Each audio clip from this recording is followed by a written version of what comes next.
Unemployment is at 9.7%, a 26-year high. Did the stimulus plan fail?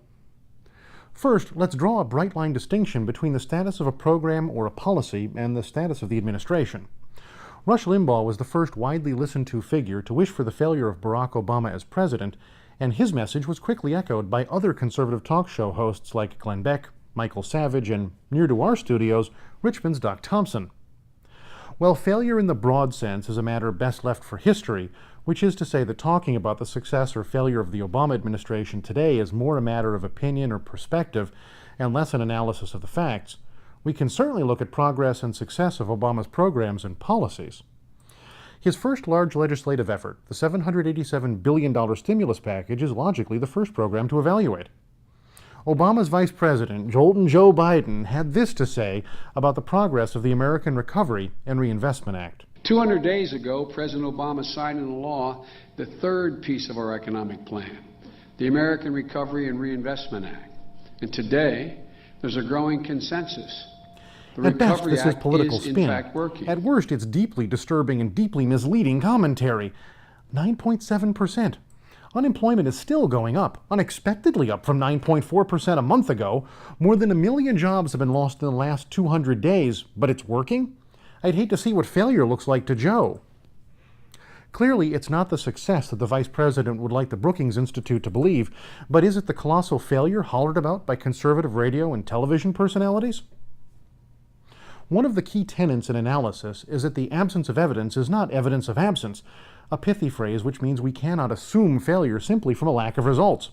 After all, we're looking at a program in the midst of its deployment. We should, however, be able to see some signs of success. You need to create new jobs each month to keep unemployment stable. This is obvious, but sometimes it's useful to review the obvious. Since jobs don't stay around forever, they're not durable in economics terms, an economy with no job creation would have slowly increasing unemployment. In the U.S., the number of new jobs we need to create each month to keep unemployment level is about 100,000. Right now, the unemployment rate is increasing by 0.3%. That means the economy is losing more than 200,000 jobs each month. Sure, that's a slower fall than earlier in the year. Does that make it a sign of success? At best, that's unclear. At worst, it's a sign we're looking in the wrong direction and we're settling in for a period of potentially protracted unemployment.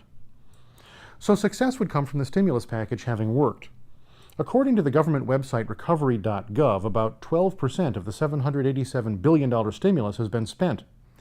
Vice President Biden claimed in his talk on September 3rd that the package has created or saved between 500,000 and 1 million jobs. Think that through fully. If he's right, the stimulus package should save between 6 and 7 million jobs, and there's not a sign at all of that sort of a turnaround, nor has any economist proposed that sort of a benefit from the government stimulus.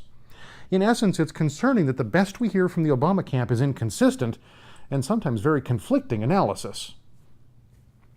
It's tough to credit another highly publicized part of the Obama recovery with success either.